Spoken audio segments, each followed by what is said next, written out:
This week on Gran Turismo, I get walled in Daily Race A. Daily Race B sees a Porsche get spun around at Lago Maggiore. In Daily Race C, I have one insane overtake, but do I survive it?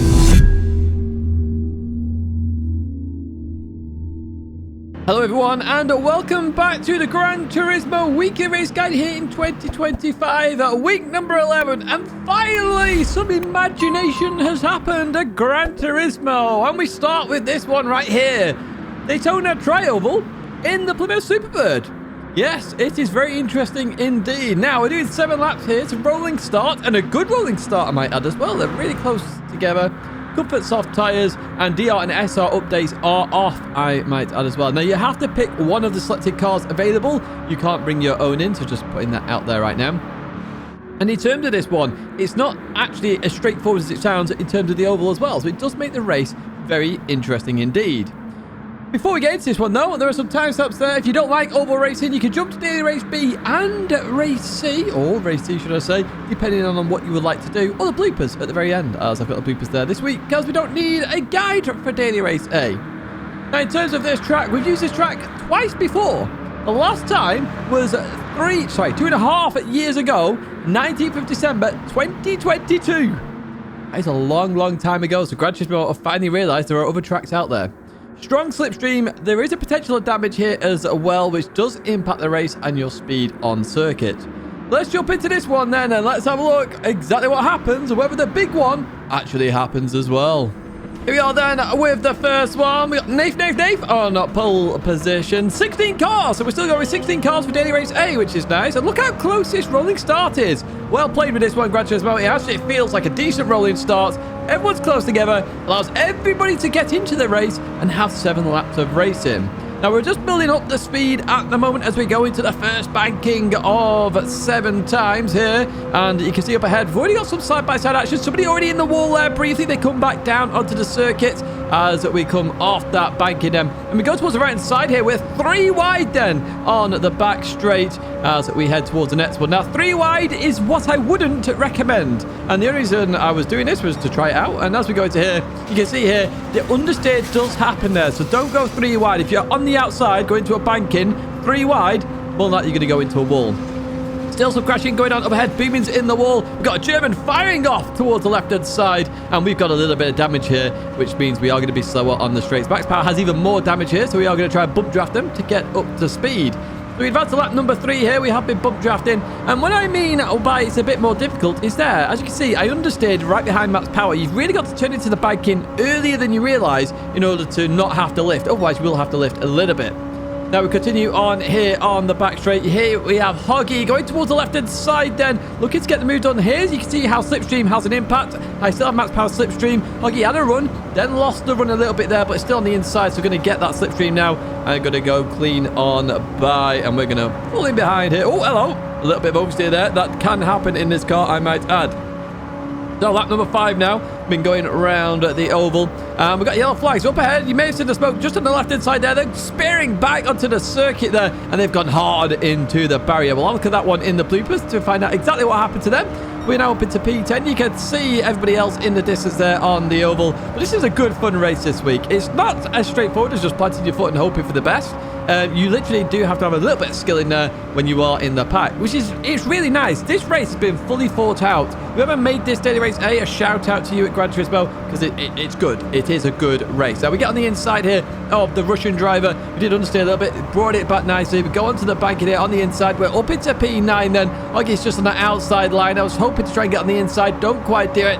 And Hoggy's going to fall back into place here. And we have been catching the leaders as well. So they've been fighting over the last couple of laps in this race. So Hoggy was looking towards the left-hand side, not going to quite work. Max Power defends that position, and we're on the outside right now. Notice there, we had a run on Hoggy once again. Well, unfortunately, that run doesn't work out. Up ahead, they are fighting as well for that race victory as we continue round the banking for the final time here at Daytona Tri-Oval. Hoggy's looking to get the run on Max Power. Look at this as we head towards the line. Who's going to get this? And it's going to be close. Hoggy's got up to P7. Max Power lost it there, but Max Power... Oh, we actually gained places there because somebody had a penalty at the end. Well, happy days indeed. Hoggy got P6. 7 out of 10. I mean, this is a good race. It's nice to see something different. Really well played to Gran Turismo for this one as well. So Ford has got into it, and we get a good daily race out of it, especially with the lighting change as well. Right, daily race B, we're at Lago Maggiore, Group 3, which we have not done in a very long time, believe it or not. This used to be a staple of GT Sport. 4 laps, then a rolling start, racing medium tyres, and you can adjust that brake balance. I chose a Toyota Supra for this one because it's a very good car here, always has been, and arguably always will be, and that is why I chose that car. So in terms of key statistics, we've raced this track 7 times only in GT7 history, daily racing. Drag car combo we've used 3 times. Top 10 combo? Absolutely not. We last used this track on the 1st of July. 1st of July. Sector 1 is very tight, so you do have to be careful there. And Sector 2, the track limits can cause some issues because you really have to go extreme to maximise the lap time. And I'll talk about that a little bit more in the race. Let's jump into that then, and let's see exactly what happens. Here we are then for this next one. We got Cosmas on pole. BMW is also up there at this circuit. Marisonic set a lap there, starting in P2. If you are enjoying this video, as always, give it a like, subscribe to the channel, stay in touch with all the latest content. Look how sunny it is on my face. Yes, it's a very, very sunny morning here in the UK. Right, we're going to head in towards turn number 1, then slowing it down. And we've already got somebody off towards the left-hand side there, as we go into the right-hander and accelerate out. So Shadow picking the Alpha again. Shelty in the infamous Beetle that Shelty does love and enjoy. As we head towards the fast right, the Alpha on the inside of Bull Bend then as we go into here. Now I was looking to get a good run out of here. This Toyota Supra does suffer a bit of wheel spin in some of the exits of these corners, just with the undulations there of the circuit. What I mean by that is the ups and downs. As we head in towards the right-hander, 3 wide up ahead then. We've gained a position from Bull Bend there. TCR Hero as we continue on out of here. We've got a Porsche on the left-hand side. Now I was trying to get the run up the hill, and we looked like we did get the run, but the Porsche is still on the inside there. So I'm going to keep that in mind. I give them plenty of space on that left-hand side. Slight tag, nothing major that. They're just running a little bit deep. Again, this sort of thing does happen. You go, okay, no worries, I caught it. They backed out as well. You continue racing. It happens, okay? And that's what I want to stress to people, you know, when I do Pleb of the Week and stuff like that. Mistakes happen. You deal with them and you carry on. They obviously made a small mistake. I gave them plenty of room. We carry on racing. We're all good. Now, Shelty's looking around the outside at Banky Boy here. The Beatles don't have the best straight line speed, and we do get the position and up into P number 9. So we advance to the start of lap number 2. And you can see here, Shadow's caught up to Pill up ahead as we go into the left-hander and looking into the right. Unfortunately, they go into the back of the Porsche. Shadow's going to wait up there. Good sportsmanship. We're getting a 2 for 1 in sector 1. Nice one. All right. Here we go at the end, or towards the end of lap number 2. Hoggy and Marta up ahead are having some good side-by-side action. I wanted to show this just for some good racing because, you know, some people just want to see good, clean racing, and here it is. And we do try and show this in Plebs of the Week as well. I'm talking about that because that was the video yesterday. And you see Marto there, beautifully executed move. Good side-by-side racing between Hoggy and Marto there as we continue through the left-hander and about to start lap number 3. Oh, I got the fastest lap. Look at that. Right, Hoggy sends it down the inside, does get it stopped to the apex there. Beautiful move there from Hoggy as we go into the right-hander. I'm going to accelerate out of here then. They're still side-by-side. They're having a cracking race here as we go into the left-hander.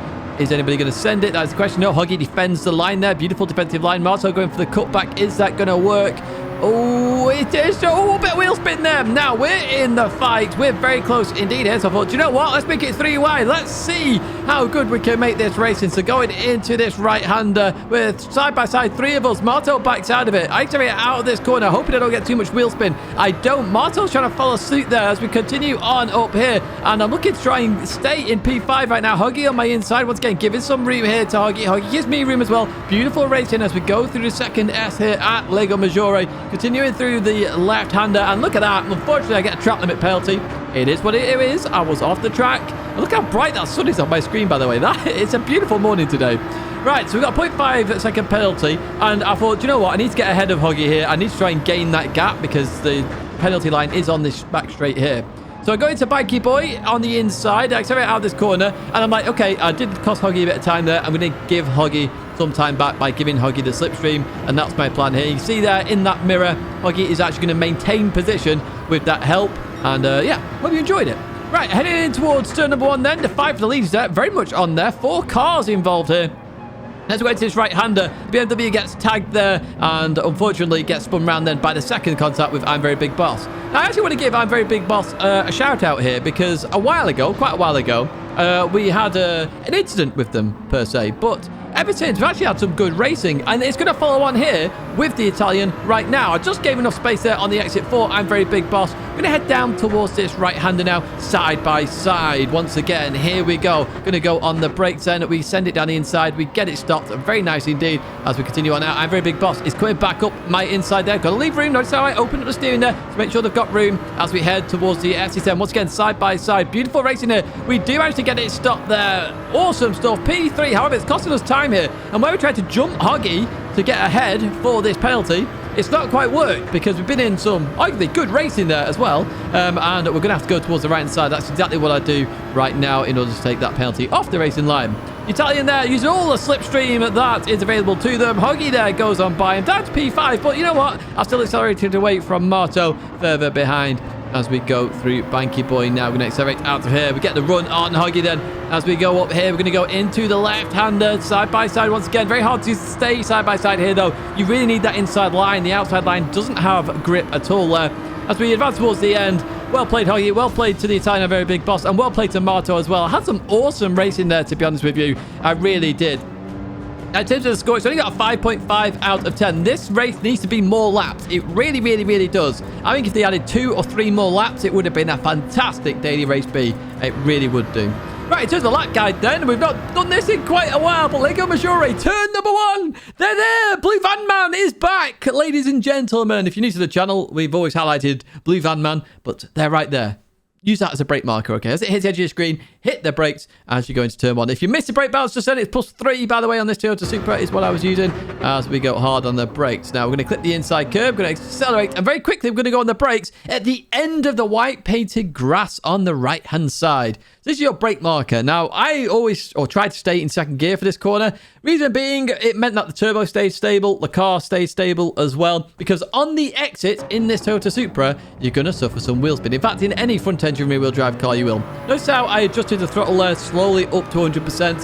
Going to go over towards the left-hand side. We're going to lift now as we clip the curb, and then accelerate. Head over towards the left-hand side as quick as you can. And literally, when the orange painted barrier there leaves the edge of your screen, you're going to hit the brakes. I want you to drop to second gear for this one as well.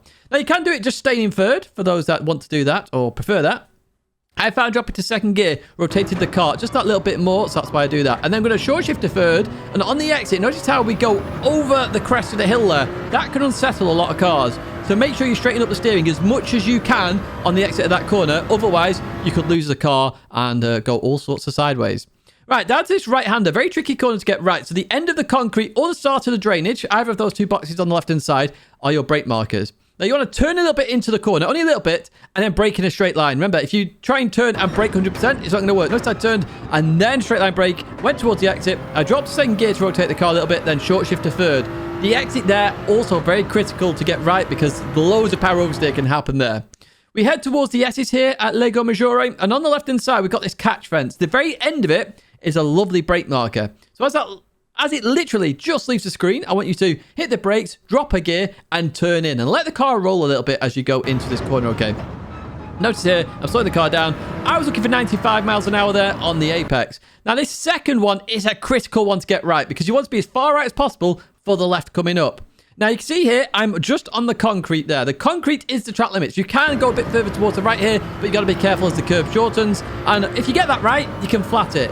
You may have to lift if you do struggle with a bit of understeer on exit because you've not quite got a wider line in or wider angle into the corner. So just keep that in mind.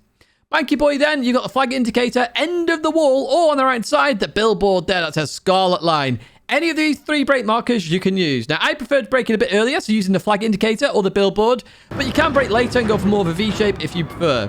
But braking earlier allows you to get on the inside and straighten up on the exit because there is a lot of oversteer there on exit. Because you're going downhill, you accelerate much quicker, you get a bit more wheel spin because the rear isn't planted because it's downhill, not uphill. It's very easy to spin the car. So just keep that in mind when you do accelerate out of Banky Boy, that the rear doesn't have much weight over it and it can spin very easy. Right, on the right side, we've got a camera structure right there that you can use. It's the most right box. Arguably, though, I use the gap in the trees, and that is what I would prefer everybody to use because it's a really good brake marker. But not many people can see the gap in the trees, so camera structure sort of highlights it's just after that. We continue on through here. We get to the second part of this right-hander. We've got a double curb, go into a single curb. Now, you need to make sure you start dabbing the brakes just before the end of this double curb to make sure you're going to survive this. Now, you can see that I'm just about to go on the brakes. I think the light is just coming on there. There we go. And as we go through here, get your tyre on the inside and accelerate out. Either straddle the sausage or avoid it. Don't clip it because you'll go flying on the exit of that corner. And for the final one then on the left-hand side, we have the bullet sign. That bullet sign, the end of it, there's 3 of them. The final one, the end of it, is a really good brake marker for this one. So as it leaves the screen, you want to hit the brakes. I'm going to drop to 3rd gear for this one. Chuck it in and abuse the curb on the inside. Really cut this corner a lot if you can. And then accelerate out. Use all of the exits as well. Go over the white line. You'll be absolutely fine. Head towards the line, and then you will get your lap time here. I think it's the 53.8. You can't change this ghost, but all the ghosts are very similar. So, you know, pick and choose as you like because the racing is so close there. Speaking of racing so close, look at this. Look how close this is. This is Group 4 front-wheel drive at Bathurst. We're doing 9 laps, a grid start with a false start check, racing medium tyres where you do have to pit at least once. And, of course, you can adjust the brake balance. But Group 4 front-wheel drive, this is new and interesting as well in terms of this race. In terms of the key statistics then, we've used this track 10 times. I'll put a question mark next to this. Track car combo was 2 because it's Group 4, not necessarily Group 4 FF. We last used Bathurst on the 23rd of September, so it's quite a while ago. Turn 1, lap 1 carnage is very much going to be happening this week. It's very difficult to race on the mountain in terms of getting side by side. However, I'll have a bit of a demo of that on this lap 1, as you can see in the background. A couple of cars to pick here. In my opinion, the Scirocco and the Mazda 3 are the 2 go-to cars. I chose the Mazda 3. Let's jump into this one and let's see what else everyone picked. Here we are then with that final race. So we've got Scirocco P2. We've got some Audi TTs in there as well. But the Mazda 3 is so strong in a straight line. If you're enjoying this, hit the like, subscribe to the channel. Make sure you turn traction control onto 1 for the start of this one because front wheel drive means wheel spin. As you can see right there, it's very much activated as we start this race. Now, somebody got a false start there. I think Bemba went into the back of them, unfortunately. We're 3 wide, 4 wide there, actually, at one point, heading towards turn number 1. And look at that radar. Look how many arrows are there. This is great stuff. This is what I like, personally. And I realize there is going to be carnage in the lower split lobbies. But even so, this is so much fun. It really is. So now the TT there is being dropped. I'm not sure who that is. As we continue on here, still side by side, and the radar just looks so busy. As we head up here then, we just have to make sure we slow it down nicely. Gianni broke early in front of me. I hit the brakes early as well to make sure I didn't rear end Gianni. Beautiful racing as we continue on out of here. So, once again, we're heading up here. I lift off a little bit because I don't want to be on the outside for this corner. Decided to go in to line as we go into this left-hander. Shadow sent it down the inside. Who's that around my... Max Power sent it around the out. Where's Max Power come from in all of this then? As we continue on up here, that TT showing some speed then as we go into the right-hander. Maybe another car to pick them.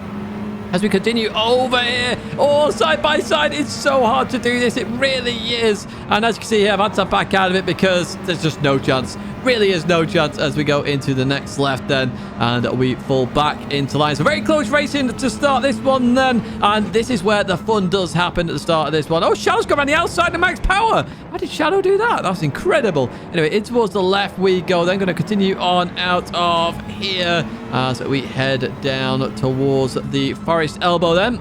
As we hit the brakes. Oh, there's a crash behind. We'll look at that one in the bloopers. And Max Power there, very close in terms of me being rear-ending at Max Power. And you can see here the speed difference now between the 2 cars. The Audi TT on the right, I'm on the left-hand side. I don't actually have slipstream right now, but I've already pulled ahead of the Audi TT. Up ahead, we've got Gianni and Shadow there, side by side. Max Power has to fall in behind now because he's just losing speed there to myself as we head towards the chase. And through the right we go. We're going to hit the brakes here very quickly indeed. And we are now up into P12. So some real fantastic racing to start this one. Oh, somebody's off the circuit there in the distance. So they obviously got that a little bit wrong. Right, we head towards the final corner here. Johnny on the inside of the Scirocco as we slow down and just falling behind right now. Nearly rear-end him actually there to really slow up. Continue on then to the start-finish straight. Very small start-finish straight.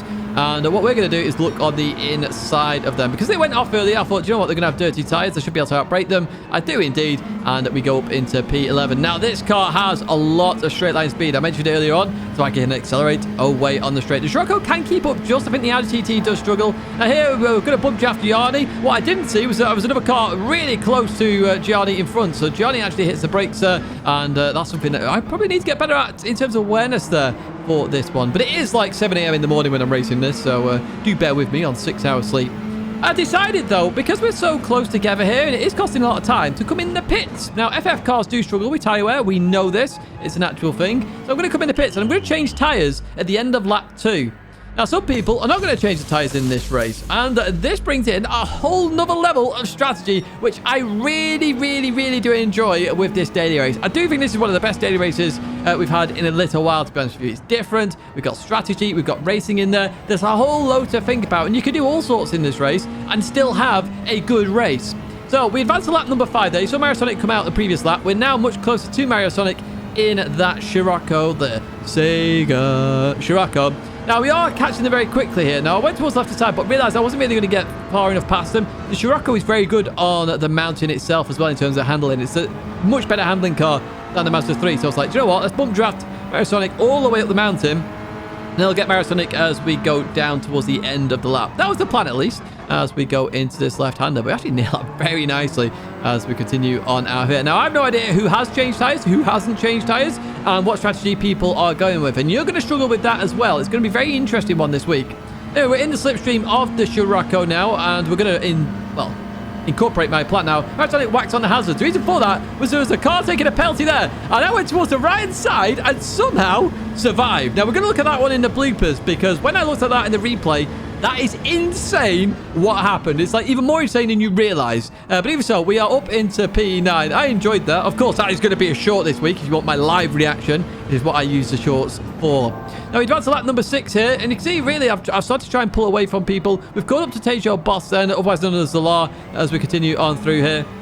I caught them at the very end of the mountain section, which is actually beneficial to me, because if I'd caught them at the start, I would have really struggled here, because they haven't been in the pits yet at all. So we continue on through here, very close to the wall there for the Audi TT, but we are in that slipstream once again, and this is where you're going to see the power of this Mazda 3. And believe it or not, it's actually lost 16 horsepower from when it first came out, because it was really OP when it first came out, if anybody remembers those days. Right, towards the right side we go then. You can see there we're still pulling it alongside, and we are going to be ahead. No idea if they're lifting or not, but we are now up into P5 in this race. Let's slow it down nicely. We do. We clip the curb perfectly. We accelerate out and continue on. Right, let's head towards the end of the penultimate lap. We're going to start the final lap now. All the leaders have come in the pits. That means they haven't changed tyres for this one. I have changed tyres, remember that. Now, you can see some of my laps on the right side. I've got the fastest lap there. I've definitely got pace in this car still. So, should you change tyres or shouldn't you change tyres is the question. I think it's 50-50. I think it's race dependent, which is why I love this race, because I think if you're stuck in traffic, you might want to pit on lap 1. You may want to pit a little bit later on, change tyres, and get the benefit of the overspeed that you will eventually have. It's a very interesting dilemma. You can see me nodding and smiling on my face, because I think this is an awesome race. I really do. There's so much racing. There's so much strategy in there as well. It's just a really good dynamic race. 8.5 out of 10 I've given that one. 8.5. I think it's awesome. Racing could obviously be a little bit better. The mountain is just a victim of that. That's just the circuit itself. But superb. Absolutely superb Gran Turismo this week. I really do like all 3 races in their own aspect. Right, head towards turn 1 then. This is how you do Bathurst. Plus 5 brake balance. On the left-hand side there, the end of the building is your brake marker for turn 1. That's both in the Mazda 3 and Scirocco. I did both of those cars, and it's very much a clear marker that you can use. Now, one of the critical or key things to the FF cars is not to brake too late. Yes, you can brake later, but you struggle maintaining speed through a corner, and you end up understeering. So braking early can actually be beneficial in a lot of cases. So as we head towards this right-hander, you got the gap in the fence or in the wall on the left-hand side or the end of the tarmac. Now, you can use both of these, but I'm actually going to brake at the gap here rather than the end. And the reason for that is I want to keep a nice tight line, but it also maintains speed. Now, when you're in the race and you're trying to maintain tyre wear, you need to brake earlier as well to do the same sort of thing. Notice that I'm clipping the curb. That means I'm not going to understeer off. I go up to 4th before I hit the exit curb there, because that can hit the limiter. Let's go into here. I'm going to lift off a little bit. And then as the white line goes straight, the second I see that, I want to hit the brakes. Now, this corner, I struggled a little bit in the Mazda 3. The Scirocco handles this beautifully. So, what you want to do is you want to stay in 3rd gear for this corner as well. So, I'm hitting the brakes now. I'm trying to get the car turned and get it turned in on the inside. Notice there, I've got a bit wide, but I managed to bring it back. It cost me a little bit of speed, but nothing major. And then, because I'm in 3rd gear, I don't hit the limiter and I can accelerate out. Now, we've got 2 trees here. We've got the one on the left, one on the right. They're both your turning markers. You will have to lift a tiny bit in the Mazda 3. The Scirocco, you don't have to lift, but in the Mazda 3, you will have to lift a little bit. Arguably, even in the Scirocco, if you start to understeer, you'll want to lift a little bit. If you're not brave, notice that the tiniest of lifts, but I clip the curb and I continue on. The small little lift is just so beneficial. We go down here. This one's very tricky. You want to lift off a little bit earlier than you expect. Allow the car to turn. But I'm going to give you the next marker now, and it's the curb here. You want to lift off before you get to that curb. If you accelerate as you get to that curb, the front's going to lift off and you're going to understeer off, okay? You want to lift off beforehand. It settles the car and turn in at the same time. That way you go over the hill in a very nice way, and then you can just balance the car nicely through there in 5th gear. We get to the downhill section of the mountain now. So on the right side, we've got the start of the building. You can use that. And what I want to say is aim for where I've put that middle square. Aim for that part there. That's where you want to brake in a straight line. What you are going to do on this section on the circuit is you're going to brake in straight lines only. So you're going to brake initially, then lift. And then brake in a straight line, lift. Then brake in a straight line, and then lift. And notice there how that when I talk about lift, I mean lift off the brake pedal. It allows you to stop the car. You can't 100% brake and 100% turn, which a lot of people suffer with. For the dipper then, the end of the curb on the right side, you want to dab the brakes, chuck it in. Chuck it in a bit earlier than you expect, because remember, when a front-wheel drive car, they understeer. They do understeer. And then accelerate out. Just be careful about hitting the wall on the right side. As we head down towards Forest Elbow, we've got the black wall going into the white wall there. Literally, just as that leaves the screen, you want to dab the brakes and turn in. You want to try and take the widest line possible here for this corner to maximize the acceleration on the exit, because if you're in a front wheel drive car, all the front wants to do is push out wide. So obviously if you reduce the angle of the corner, you should be fine.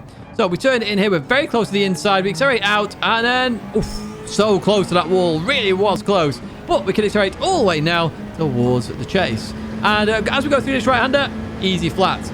Now, once again, braking for this one. So we've got sign event or signivant for those old school followers. So the V in that sign there is my brake marker. You can use the red S, but I found that was a little bit too late potentially sometimes on the brakes. It meant I did a slower corner, whereas if I brake earlier, it allows me to bounce the car a little bit better. I turn in, I clip the curb, and then I can accelerate out of the corner. I'm going to continue now towards the last corner. Now, for this one, it's our common marker. It's on every single game that has Bathurst in. The big tree on the right-hand side is a lovely brake marker for this final corner. I want you to brake in a straight line. Now, you brake just after that leaves the screen. You can brake, believe it or not, near the 50 board. But you're going to do this mid-corner speed. It's going to be so bad if you do that you want to brake a bit earlier. So that's what I'm going to do right here. 3rd gear. I want to clip the inside just there. Happy days. We accelerate out the corner and we head towards the line. This is the 2:11.2, I think it was. I did a couple more laps and 2:10s were on the cards, but yeah, I kept plebbing them, so it is what it is. Right, so let's go to some bloopers then. So this is max power. You can see I'm up ahead. This is the 3 wide. And if you look here, you're just going to see that understeer where everybody just ends up in the barrier. Huggy gets pushed in there. Everyone just understeers. So 3 wide definitely doesn't work here at the oval. 2 wide is more than enough. And you see there more crashing going on, and the German there going towards the left-hand side because the rear wheels are spinning up there. So, we've gone board girl power here as we continue on. And what's going to happen here? Oh, notice the rear. The rear just started to slip out. They hit the brakes, which is never going to work. And unfortunately, they go off the circuit. They can't even... Well, they're not hitting the brakes, but the car is just spearing out of control there. So, yeah, big old crash there for girl power. Right, what's next? So we've got the Porsche. This is one I was racing. So at the end of lap 1, what happened here then? So we're going to go into the left-hander. Slowing it down. Oh, they got a tap from behind and then spun round. Ah, that's annoying, that one. Sorry to see that. We had a good race, though. So shout out to you, Mr. German driver. And that's a weird reset, by the way. That's a very odd reset. I don't know why Gran Turismo does those weird resets nowadays. Right, we go to the end of the race then. So this is the BMW and the Ferrari who are having at each other. So we're going to head in towards turn number 1. They, I mean, it's awkward. Oh, the exit, you've not left enough space there. Okay, that explains a lot of it then. So, mid-corner, you just missed the apex a little bit, but nothing major. It was just racing. But then, yeah, it's just not enough space in the exit there. So the Ferrari, well, they had nowhere to go. Let's have a look at it from their perspective. Let's see if I'm right here as we go into left-hander. Slight tag, nothing major. And they continue on. They're accelerating. They should hit the brakes. Yeah, I just think that's a case of not enough space left. Maybe a bit of aggression there because they felt like they were pushed out a little bit. But that's just a racing incident, in my opinion. Right, we're on board Shelty. Shelty pointed this one out to me. So as we go through here, and actually we saw it in the race as well. We heard it, should we say. We go through here then. Oh, slight tag on the wall there for Zalar. So Shelty's on the inside. Oh, okay. Yeah. I can see what happened there. So you expect cars to go a bit more left and then right. So Shelty went a bit left. Zalar went right. Clash of 2 cars. Shelty waited at the end of the race, I believe. for that, or gave himself a penalty at least. So we're here. We've got Shadow. This is two cars per head. We've got Hood and Gianni then. What's going to happen here? We're going to go into... Oh, no way. Three wide. Oh, clash. Oh, Gianni then gets pushed out wide. Yeah, a bit of a dangerous move, that one there with Shadow. I can see what you're trying to do. Hood came across, though, as well. Sort of all... Again, it's a racing incident. It's just one of those frustrating ones for Gianni there, I would say. By the way, check this out. This one, I could not believe when I watched this one back. So as we head up here, I go towards the right. Did you see how close that was? Did you actually see that? I think this is an insane racing maneuver, by the way. Like, look at that. I actually missed them. Even if the ghosting didn't exist, I missed them. Whew, mind blown. Anyway, that's going to be it for this one, folks. Hopefully this video is of help to you. I hope you have some fun racing this week because they are some brilliant daily races. If you enjoy it, as always, give it a like, subscribe to the channel, stay in touch with all the latest content. Do check out my partners down below right there and use code Tidgney at checkout for GT Amiga for a discount as well. If videos there to check out, thank you as always for watching, and I hope to see you in another video or live stream again very soon.